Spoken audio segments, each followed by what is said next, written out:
Group 2, you're right to time as well. Thank you.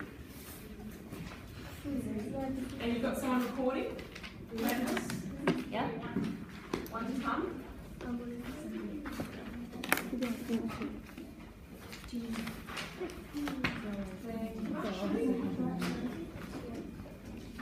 All right. When you're ready. Okay, I'm gonna start. Okay, so my name is Sabi and this is my group. We're gonna talk about the endocrine system, focusing on type 2 diabetes mellitus. And this is just giving an idea of prevalence of type 2 diabetes mellitus across the world, and you can see it's immense, so it's a bit bad. Oh. Sorry, it's a touchscreen. Every time you touch it, it'll go forward, which I think is happening with your group. I was like, what's happening? Okay. Okay, sorry.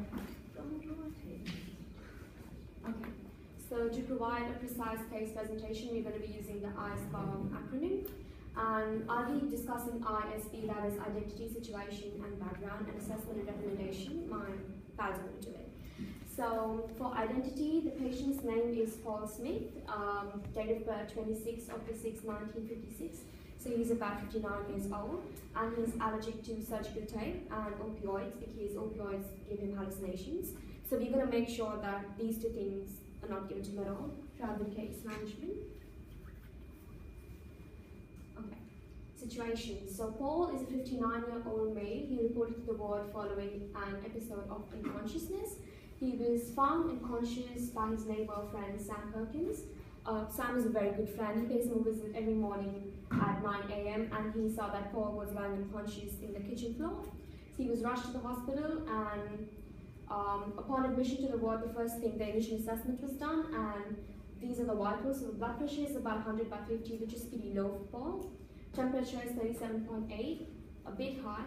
Respiration, 16 breaths per minute. Oxygen stats are pretty good, and pulse is 90 beats per minute. Now, upon regaining consciousness, a conversation with Paul, we came to know that Paul stated that he got up in the morning feeling highly unsteady and dizziness, eventually leading to unconsciousness when he was in the kitchen.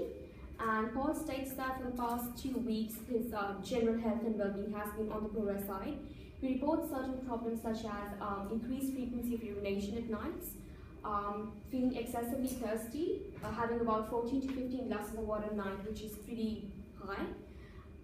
He also says that he's been suffering from disturbed sleep because of all of these problems, and is kind of agitated because of not being able to sleep well. He also states that for the past month, his appetite has increased excessively. He's been having twice the normal size of portions that he would actually have. As Paul states, and I quote, "I always feel hungry no matter how much I eat. I need to have a meal almost every 2 hours." Relevant past history. So Paul was diagnosed as pre-diabetic in 2013 following an IFG, which was 6.7 millimoles per liter, a bit high. Following the diagnosis, since it was pre-diabetes, drug management, drug therapy wasn't started, but Paul's physician advised him to bring about lifestyle modifications, which involve cessation of smoking and occasional alcohol consumption, which would be twice in a month, not more than 2 standard drinks each time. And also a dietitian referral was made to bring about diet management. However, Paul admits that he did not follow the exercise routines, continued smoking a packet of cigarettes every day, and continued heavy alcohol consumption, mostly on the weekends.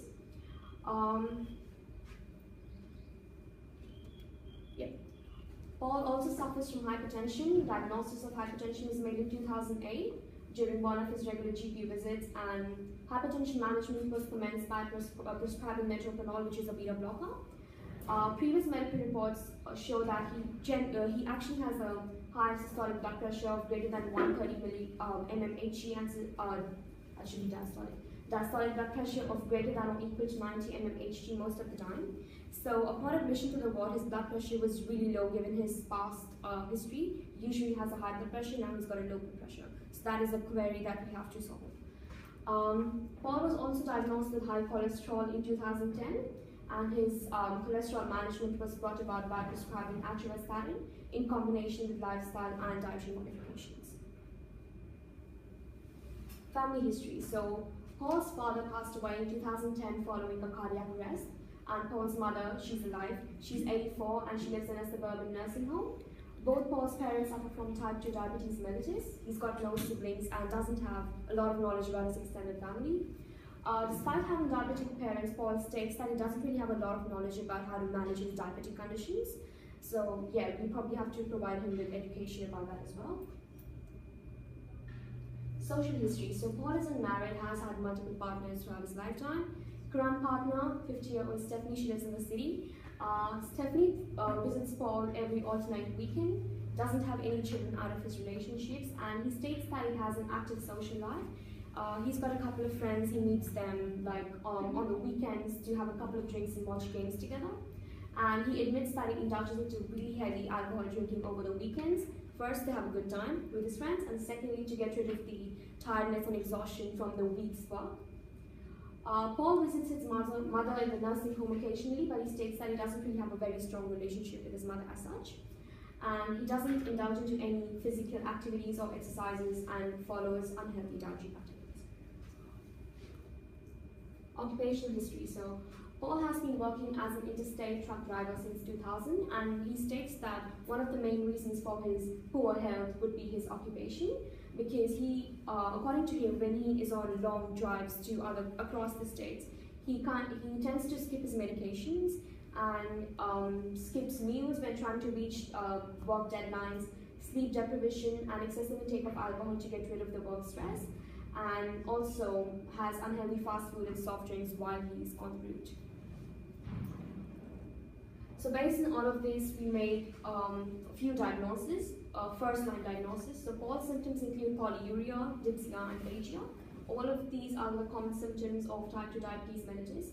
Now, since he was pre-diabetic, having these symptoms indicate a shift from pre-diabetes to actual full-blown diabetes. He is slightly febrile, so it could indicate a possible infection, so variant infection.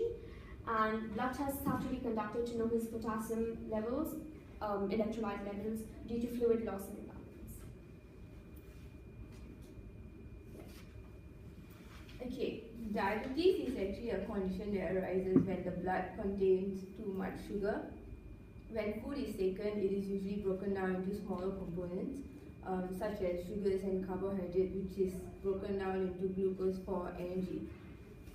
In a normal individual, the hormone insulin is made by beta cells in the pancreas, which regulates how much glucose is in the blood. When there is excess glucose in the blood, insulin stimulates cells to absorb enough glucose from the blood for the energy that they need. Insulin also stimulates the liver to absorb and store any excess glucose that is in the blood. Insulin release is triggered after a meal when there is a rise in blood glucose. When blood glucose levels fall during exercise, for example, insulin levels fall as well. High insulin will promote glucose uptake, which is glycolysis, which is a breakdown of glucose, and glycogenesis, which is formation of glycogen, which is the storage form of glucose, as well as uptake of synthesis of amino acids, proteins, and fats. Hormones that raise blood sugar include glucagon, epinephrine, norepinephrine, cortisol, growth hormones, etc. These hormones are released when the body is under stress. And now, diabetes type 2 is a condition caused by a relative deficiency of insulin and not an absolute deficiency. This means that the body is unable to produce adequate insulin to meet the needs. There is beta cell deficiency coupled with peripheral insulin resistance. Peripheral insulin resistance means that although blood levels of insulin are high, there is no hypoglycemia or low blood sugar. This may be due to changes in the insulin receptors that bring about actions of the insulin.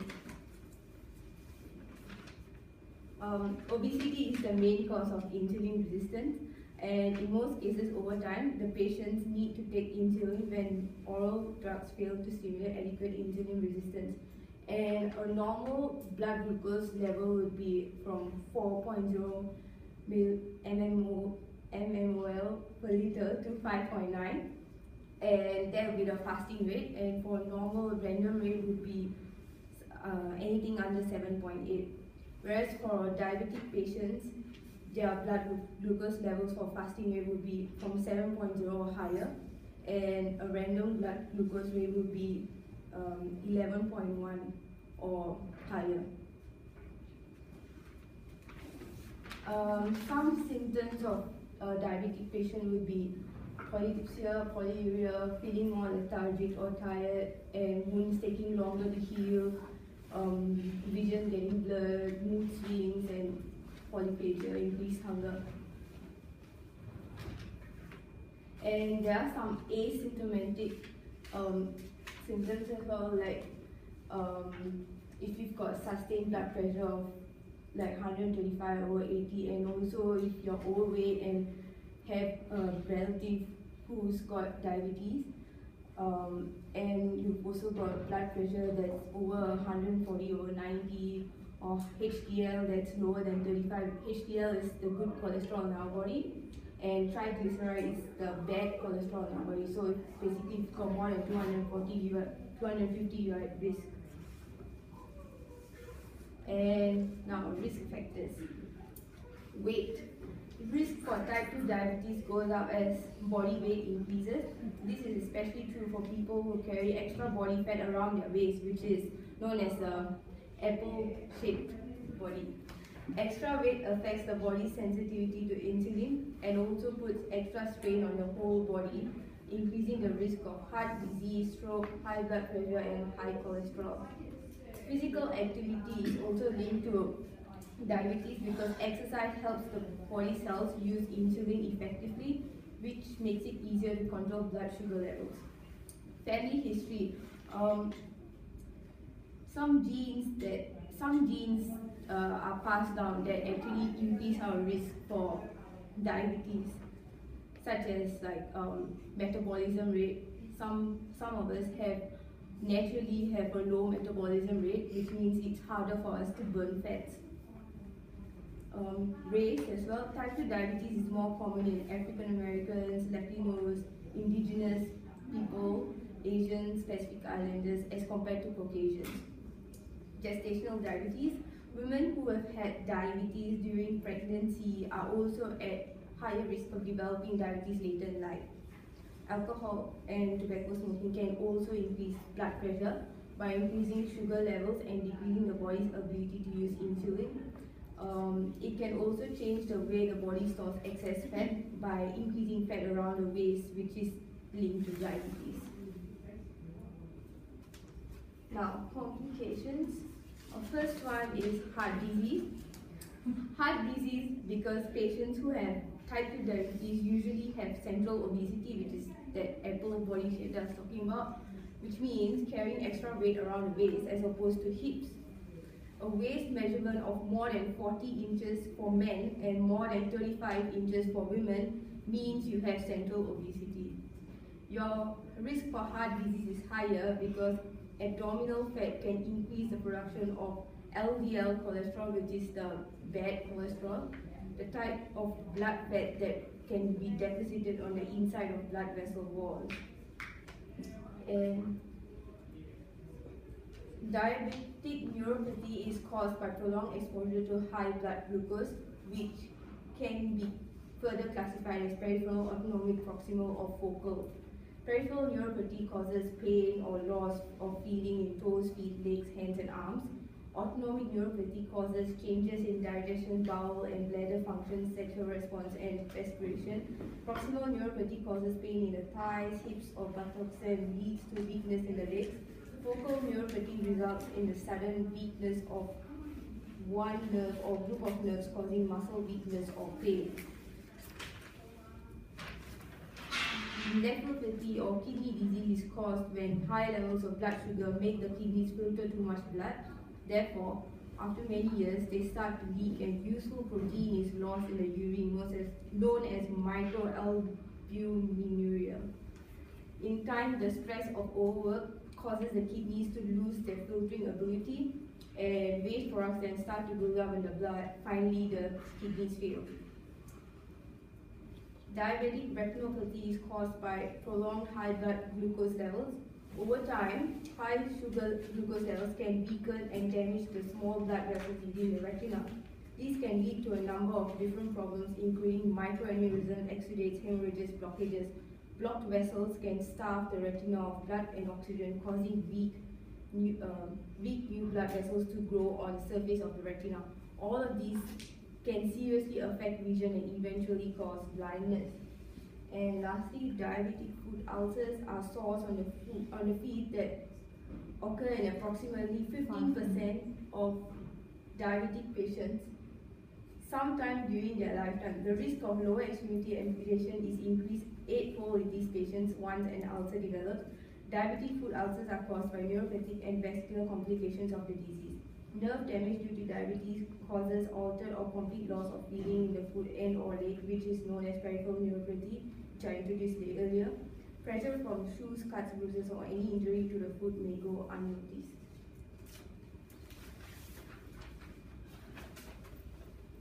Okay, I'm just going to talk about the pharmacology about diabetes type 2, which is related to if the exercise and diet is not helping person to control their diabetes level 2, then we go for the oral hypoglycemic agents, which are some of the names which I've given, which is first one is sulfonylureas, bicarbonate and alpha. They have got their examples there as well. First one, I think the doctor what prescribes is metformin, bicarbonate, which is used after the diet and exercise has not been controlled.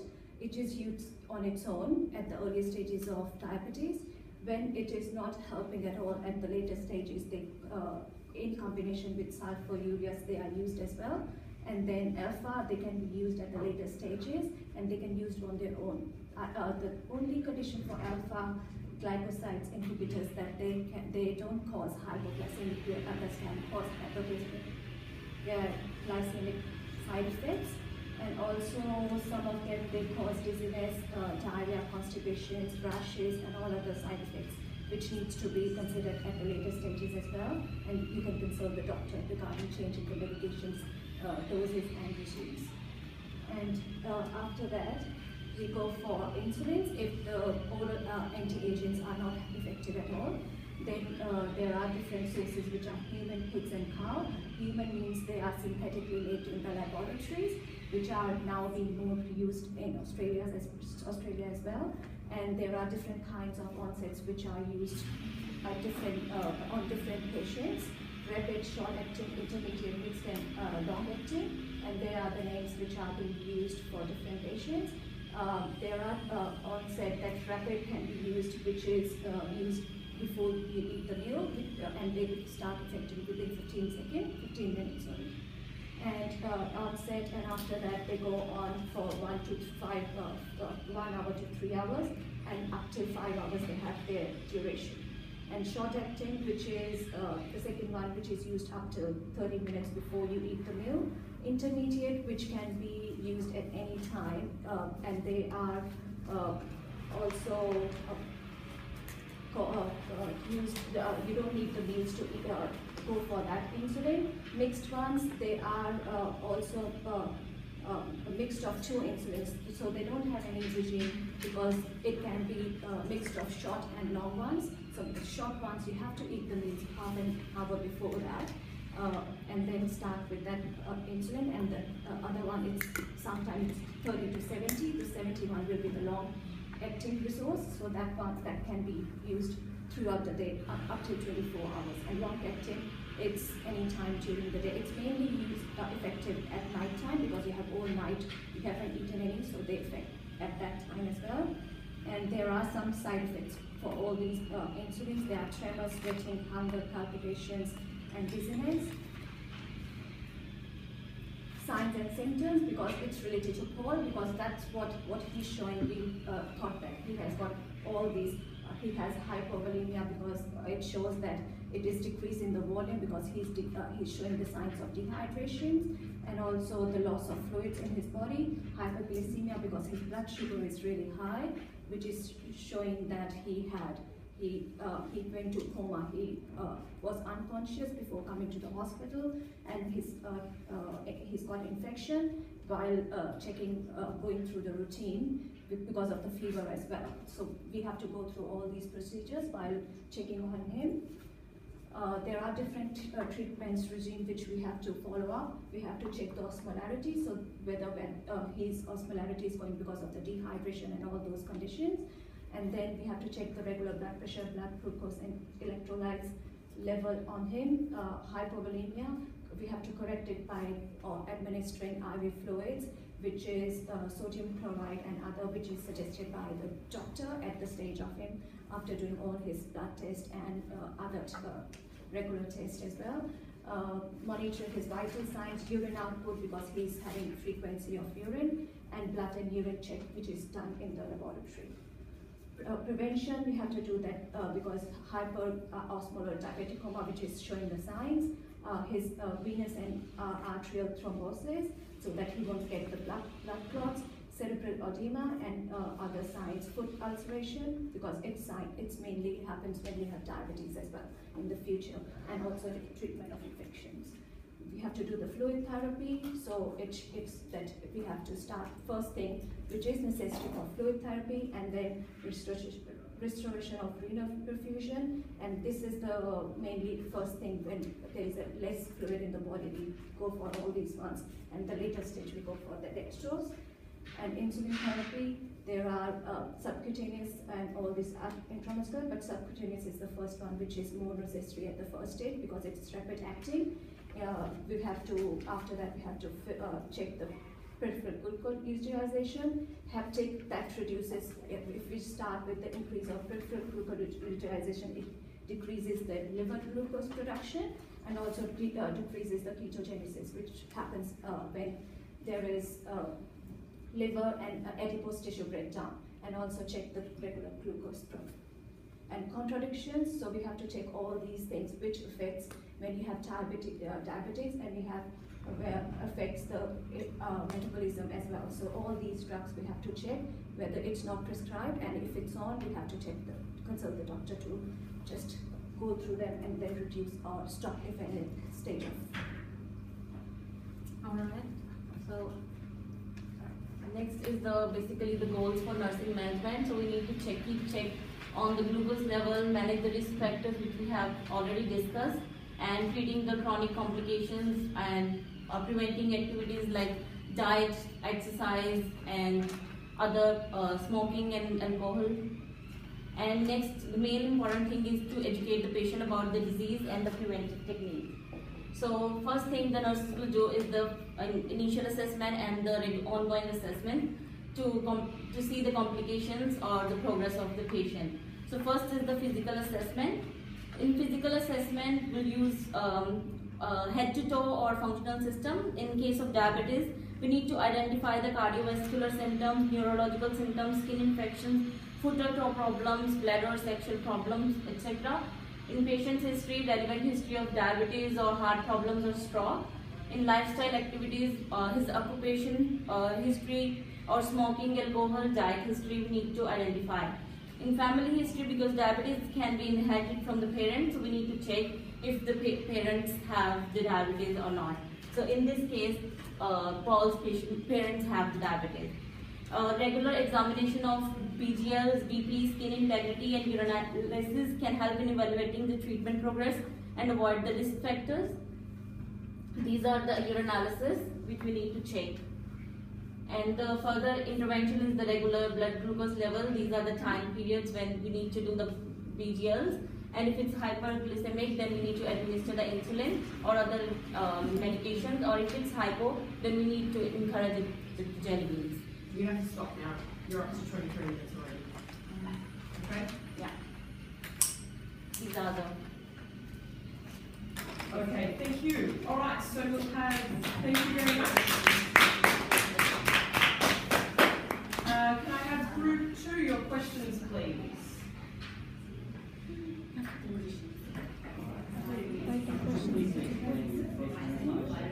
Hang on, just, can you say that again for me? Yeah, that's the first line intervention should be because he's dehydrated, so we need to give him IV fluids. so that he can have enough fluids in the body, and after that we need to administer the insulin because his blood sugar is very high, so we need to do IV insulin. So after that we need to keep on check with the potassium levels, because his insulin therapy can reduce the potassium level. So we need to check. If it's greater than 3, then it's okay, but if it's less than 3, then we need to withhold the insulin level and commence the potassium level therapy. We need to infuse the potassium. So basically the fluid and then the insulin and then. Why does diabetes affect wound healing? Because diabetes has effect on the nerve damage. So because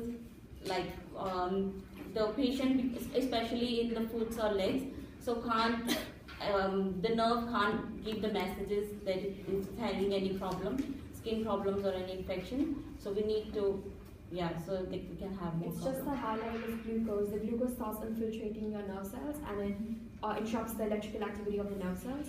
So because of that, the healing process is pretty slow. On the list of factors you said like high cholesterol and triglycerides, I don't know what that means. High cholesterol and triglycerides. It's related to the cholesterol. When your cholesterol, there are 2 kinds of cholesterol, low density and high density. The one is good cholesterol, which needs for the body, but the other one is bad cholesterol, which can interrupt your veins and arteries as well. So that's not good. And when you have got blood sugar, there are more. When you have cholesterol, there are more chances of diabetes as well. So you have to monitor all these things so that you won't get diabetes if you have diabetes. So you have to control all these things for the body. Triglyceride is a bad cholesterol. So Paul hasn't been compliant with his lifestyle modifications. What would you do to ensure that he adheres to the modifications this time around?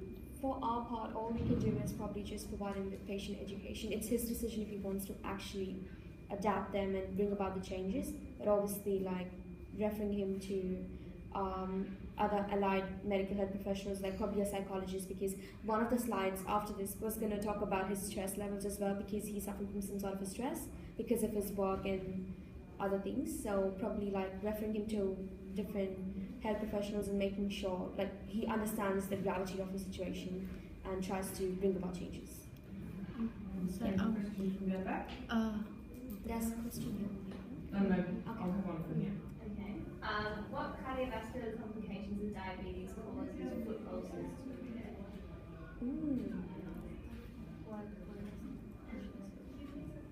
I think it's got to do with the circulatory problems, because diabetes can lead to it's one of the risk factors for circulatory problems, like cardiac problems. And if you have cardiac problems, obviously you're going to have circulatory problems to the extremities especially. That's I'm pretty sure the cardiac team discussed about it. So yeah, it can lead to foot ulcers because of poor circulation. So if you sit on a chair for a long time, you get up, you kind of feel pain, and it gets a bit wide because of circulatory problems, and especially if a person has cardiovascular problems, it's going to be worse for them. Sorry? How does that link to diabetes though? Diabetes has, I think diabetes has a major role in the recovery of the wound rather than causing the wound. So the wound would be there, but the recovery process would be slow because of diabetes. I think because the nerves can't give message to the brain, so Yeah, it gets gotta do worse with than nerve got damage. infections. It's got to So, do with till we identify that he has a problem, the wound has more infections. Okay, thank you. Cut that time. We'll stop the video. So